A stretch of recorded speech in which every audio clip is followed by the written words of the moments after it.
welcome to another Tweedy Pubs video.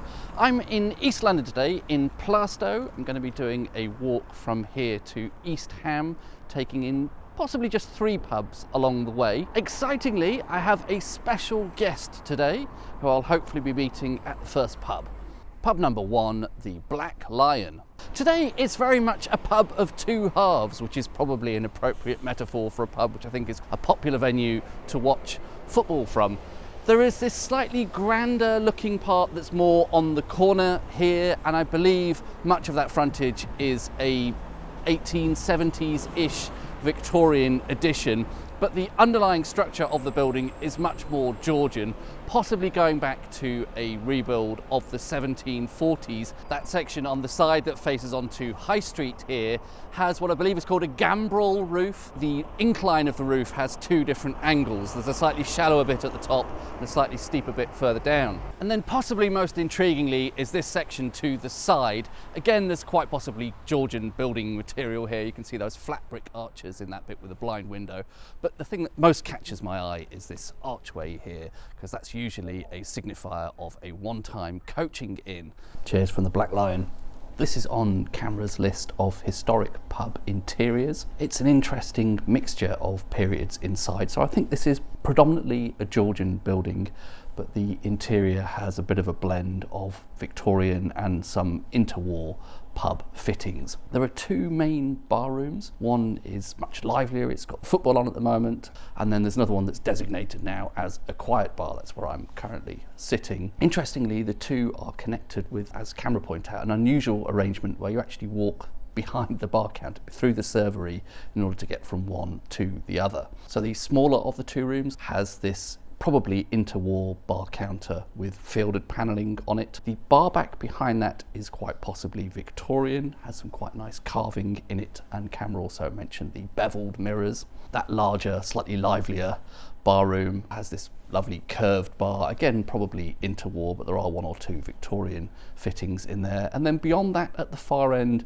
down a couple of steps, there is a final room that has some really nice low-hanging beams, some nice old benches, interesting carving in those benches, possibly an old fireplace beyond that. There is some outside space here, an old coaching yard, so you can see that entrance from the front, the archway coming through to there, and then you still get a very strong sense of its former role as a coaching inn. We're going to talk about that a little bit later, hopefully with my guest, who should be arriving shortly. I'm really taken with the Black Lion. It's got this fantastically pubby pub interior. Had a little chat with the landlord, who has been here since 1986. That is a very impressive track record, getting on for 4 decades behind the bar. It's a free house and it's a very independent sort of pub feel, definitely not a chain pub. Look who I've bumped into. Cheers Tweedy. I've been having a fantastic chat with John here. Cheers. Oh, this is why we've got barely any beer left, so it's a real treat to have you here. Discovered your videos years ago, but one of the ones that I particularly love was Walking the River Fleet. Yeah, that's great. Was that? That's through your manor, right? 3-4 years ago. Probably 21, I think. I think it might be when things eased up and we first went out again. I love this idea of no matter what we do, no matter what we build on top of it, the river is always there. It's just hidden. We just can't see it. That might be a tortuous segue to Plaistow, but we're obviously on a bit of dry land. Well, yeah, because there's a road, but either side of it, or certainly between here and the Thames, would have been very marshy grazing land. I'll put this on screen for the viewers at home. About 1805. I think this is actually an ordnance survey. It doesn't look like an ordnance survey map. A huge area of land here is the I think level is another word for marsh, isn't it? Like the Somerset levels, effectively. And at this time, this area was surrounded by marshes. One of the things I find intriguing about this pub is everything about it feels like a former coaching inn. Where we are now, right? It feels like we're in a stable yard. We're in a stable yard here. And yet, where were the coaches going? There's the old Roman road from London to Colchester, which goes quite a long way north of here. So if you were going... Well, it's not that far north, but definitely north of here. It would have been a diversion to come down also, if you were going to Barking, you got the Barking Road. Yeah, so that was early 1800s, 1809. I think just after this map, about 1809, I think I read, there was an Act of Parliament commissioned this road from, I think, the East India Docks at that time to Barking. But prior to that, this was just a village in the marshes. Yeah, a road to nowhere. A lot of grand houses around Plaistow. Cumberland House, the Duke of Cumberland had a place here. You had Essex Lodge, around Plaistow Park. It was the Earl of Essex who got his head chopped off by Elizabeth I. So I guess they would have needed to get to and from their land. So maybe it was just for like the well-to-do to come and visit their estates. So I did find a record of an old coaching timetable from the 18th century, and that mentioned a daily coach from London Whitechapel bars. This may have just been a little like the equivalent of a branch line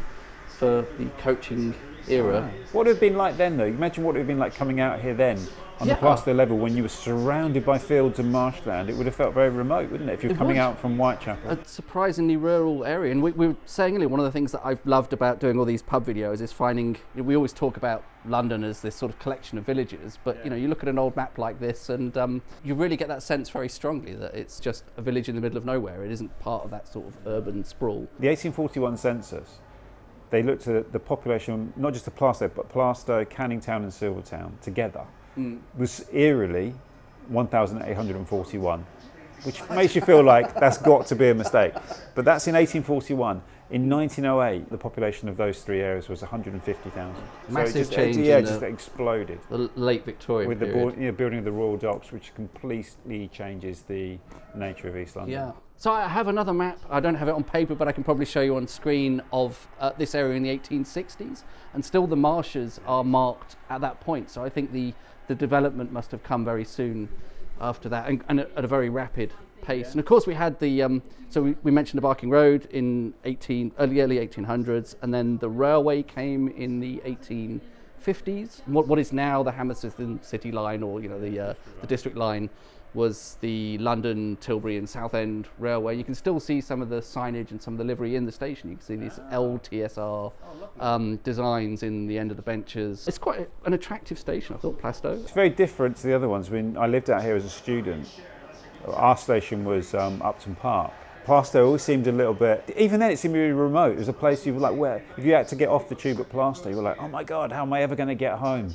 This pub though, how old is this pub? The oldest written records I could find for it were 18th century. People talk about this building possibly dating to the mid 18th century, 1740s. It was this building. This building, yeah, was likely rebuilt then. But at least some people claim. I haven't seen any evidence either in support or to the contrary. But some people claim it goes back 600 years. I think the other thing I found interesting was the name, the Black Lion. The dictionary of pub names has two common definitions for where the Black Lion comes from. It's either, I'm going to butcher the pronunciation, but Owain Glendir, the self-declared Prince of Wales, also Edward III's wife, was that Queen Philippa from Flanders, and she had, her coat of arms included the Black Lion. So those are the two sort of historical figures, both sort of roughly 14th century. I couldn't see an obvious connection between those two figures and this location. I'd love to think there was a Welsh enclave in this bit of Essex, but there is a family called the Alwyn family, who were based in Plaistow. Still can't pronounce it, Plaistow, and their coat of arms contained a black lion. So I'm guessing it's... Did they just have land here? I'm guessing it's... Is that the Alwyn as in Alwyn's Castle in Islington? Possibly related, yeah. The Red Lion, they said the Red Lion, obviously it was the Royal Standard, but it was also like everyone knew what a Red Lion was. So if I meet you at the Red Lion, everyone, oh yeah, I know what a Red Lion is. Is the Black Lion just maybe a twist? If there's a Red Lion at East Ham, I don't know how long that's been there. Yeah, it could be. Was it like, the Black Lion? Oh yeah. Black Lion. Yeah, I mean, there may not have been as much rhyme or reason to these pub names as I would like to think there was. Part of the reason that pub names even exist is that people go back 500 years, largely illiterate. So, you'd need a visual sign on the door or above the door for people to recognise, because they wouldn't be able to read the words Black Lion. There'd be like a handful of pub names, wouldn't there? Yeah. The White Hart, the Red Lion, the King's Head. Yeah. What are the other ones? The Mother Redcap? No, it's not such a common one, is it? It's quite a rarity. Actually, there's two in London. There's two in London. There's one right near where I grew up as well. Because I always thought the one in London was I grew up next to one, so I always thought that it was our own one. But then when I discovered the one in Camden, I was like, oh, okay, this is obviously a more popular name than that. So you think about the Holloway Road Camden one? Town. Oh, okay, but the other one is also sort of Holloway Road. Ah, you're right. That's interesting. You have two so close. But yeah, really not far. The one I grew up near was on the A40. Again, it would possibly have been a coaching inn. Oh.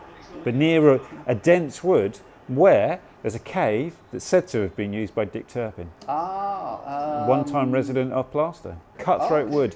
I mean, when you walk around London, around the outskirts, any suburb of any sort of heritage around the outskirts of London will have an association with Dick Turpin for sure, and probably did, right? Because he worked all the coaching roads. He didn't just work. And Charles Dickens will have visited, and probably Queen Elizabeth I. Yeah. So they all claim a link to those three historical characters. If you go out of London, it's Oliver Cromwell just about everywhere. Yeah, right. And if you remove Charles Dickens, you've got to replace it with another author. Yeah. So Beaconsfield has G.K. Chesterton, but then it has Elizabeth I and Dick Turpin. But I think Turpin was, I mean, he was from here. He was from Plaistow, and he committed his first crime here, right? His first recorded crimes were in Plaistow. It's 1730s, that sort of era, was it? Or a little bit earlier. If this pub existed at that time, he likely would have known it. And I think the smuggling gang that he was part of was sort of ranged between here and Southend, possibly, that sort of area. That's quite a long way to go, isn't it? Yeah. When you do your series on Leytonstone, you'll have to go to the, what is now an O'Neill's, but it was the Green Man. And that's where Turpin's said to have had a tunnel that ran into Epping Forest where he would escape from. I think there were rumours of tunnels here as well. Always take those with a pinch of salt. And they probably weren't. They probably had them.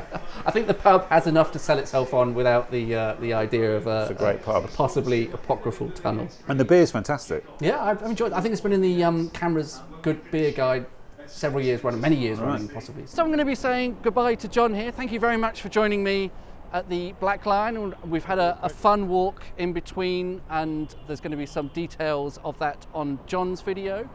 So I'll put a link to, is that going to be that? I still haven't figured this out. Somewhere. Somewhere. Be a link to John. I'm sure you all know John already, but in the very unlikely event you're not already watching John Rogers' channel, then I heartily recommend that you go and check that out. And thank you very much for a very pleasant afternoon. It was great. It was wonderful. And let's have a pint again sometime when we're not filming. Look forward to it. That'd be great. Cheers, John. Pub number 2, the Boleyn, or the Boleyn Tavern. Cheers from the Boleyn Tavern. This is a magnificent late Victorian, early Edwardian corner pub building right on Barking Road with all its noisy motorbikes and other traffic. Having walked along Barking Road to get here, thought it's a bit drab, a lot of the architecture running up to this, but this stands out like an absolute beacon of late Victorian pub splendour. And it has been particularly spectacularly renovated in relatively recent years. I think it's only 2-3 years ago it had a major refurbishment, about £1.5 million spent, I believe, to bring it back up to the spec, as the current owners say, of how it would have been in that late Victorian, early Edwardian period. It was built in around about 1899 to 1900 by architects Shoebridge and Rising, and we have encountered their work several times before in these videos. The Great Northern Railway recently by Hornsey Station in that Crouch End video. The Crown in Cricklewood in that video on the history of crisps in pubs. And the Rocket in Euston as well in that Euston/St Pancras video. So quite prolific pub architects, Shoebridge and Rising, and this is possibly their finest work that still exists today. It is a listed building as well as being on Camera's list of historic pub interiors. Camera's notes briefly mention the exterior and describe it as French Renaissance style architecture. We're forever finding new Renaissance styles. Perhaps most striking to me is the red polished granite around the ground floor. I'm guessing that's some kind of Swedish coastal granite. On the upper floors, predominantly red brick, but with a lot of stucco and or white stone dressing around. A lot of ornamentation, a very lavish bit of architecture here. There is a turret at that corner. I think the dome is OG shaped. It has a kind of double curve to it. And there are also these segmental pediments over some of the windows. Inside, as I said, this is on Camera's list of historic pub interiors, and they describe it as a tour de force of Victorian craftsmanship. Perhaps the most notable feature is this back room, which I think was originally a billiards room. We've seen this a few times before, with a magnificent skylight with stained glass in it, and I believe the stained glass is mostly original. Incredibly colourful, lavish there. And that's today used as a sort of dining area, has a kind of open plan kitchen at one end. Much of the interior today is once again partitioned. I think most of those partitions are reinstated. They're not original, but they are done in a particularly nice style with carved wood and etched glass, and very much gives a feel of how this pub would have looked in that late Victorian era. Some parts of the bar counters and the bar back fittings may however be originally Victorian, and there are various cast iron columns around the interior, lots of carved wood and etched glass everywhere you look. Really is a very smart, very nicely restored Victorian pub interior. The name is intriguing. Why do we have a Boleyn Tavern in this part of East London, or potentially Essex, depending on how you look at it? It derives from a one-time stately home or manor house that was just around the corner from here called Green Street House, that was also colloquially referred to as Boleyn Castle. And the local legend goes that Anne Boleyn, second wife of Henry VIII, at least lived there for a while, possibly even owned the building. It's also suggested that some of the courtship between Henry VIII and Anne Boleyn took place there. We don't have any documentary evidence of any of that, so perhaps to be taken with a pinch of salt, but it does seem to be an enduring local legend. That building was sadly demolished in 1955, thereabouts. I particularly like this illustration from a newspaper dating from 1906 of Boleyn Castle and or Green Street House, and you can see that that was derived from a photo, and hopefully we can blend satisfyingly between the two of those. The pub, the Boleyn Tavern, did have a prior incarnation to the 1899 building that we see today, possibly established sometime in the 1870s, and it's likely that originally it was a beer house. The earliest newspaper mention I could find is from 1880, when James Warrelson, presumably the proprietor, applied for a full license, in addition to the existing beer license he presumably already had. And there is a suggestion that that was not his first attempt. As you can see this note at the end, he said, "Do your worships think we shall ever get it?" We're still trying in September of 1885, and was finally successful in October of that year. You can see it marked with a PH on this 1890s Ordnance Survey map, and you can also see Boleyn Castle, Green Street House just up the road from here at that time. By the time of this mid-1900s map, I think the Green Street House and Boleyn Castle had been demolished. There's only a remnant of that in those oldie worldy letters of the tower, of Boleyn's Tower. Today it is operated by the Remarkable Pubs Company. I think we have encountered some of their pubs before. I'm having a half of, is this called Ruby Cobnut Ale, something like that. I'll show you what's on the bar there, 4 hand pumps on. Just wanted to include this for my friend Mr. WC21 Brackets UK Productions Limited. This is the Who Shop. I think it's London or possibly the world's only dedicated Doctor Who memorabilia shop. If I remember correctly, this was established in the 1980s, originally based in Wapping. Pub number 3, the Denmark Arms. Cheers from the Denmark Arms. A bit like the Black Lion where we started today, this is another pub sort of in 2 halves. It has 2 quite distinct areas, a sort of southern section and a northern section. One of them was 1890 and the other has a date on the exterior of 1903. This is another listed building, so we have extensive notes from historic England, which I won't recount in detail because I'm already at about the 3rd or 4th pint of the day. Here's some exterior shots. You can make up your own mind. Inside, I would say this is quite a surprise. It's a little bit dimly lit, so perhaps you can't necessarily appreciate it in its best light, but particularly this more northern section has some really nice detailing on it. There is what I believe to be terrazzo flooring, lots of mosaic tiling on the floor, at least 2 quite ornate fireplaces in this area. There's one immediately to my right here, left, with some nice tiling on it and a marble surround. Very impressive mirror with a broken pediment, wood carved on top. There are friezes all around with classical scenes. It's cherubs frolicking about or something like that. A lot of very classical features in this part. There are columns holding up the ceiling with, I think, Ionic capitals. They're gilded, the main stem of the column in a dark green colour today, and tables around those used as a sort of drink shelf. Some very nice cornicing and panelling into the ceiling. Very grand space, a very classical, very grand space here. For some reason, this sort of slightly more northern bit seems to be less occupied than the other bit. Perhaps that's partly because that's where the pool table is. The other space has more marble, more knickknacks. Spotted in one corner a couple of Singer sewing machines, a couple of old sewing machines, and there is a collection of plates on the wall in one place. place.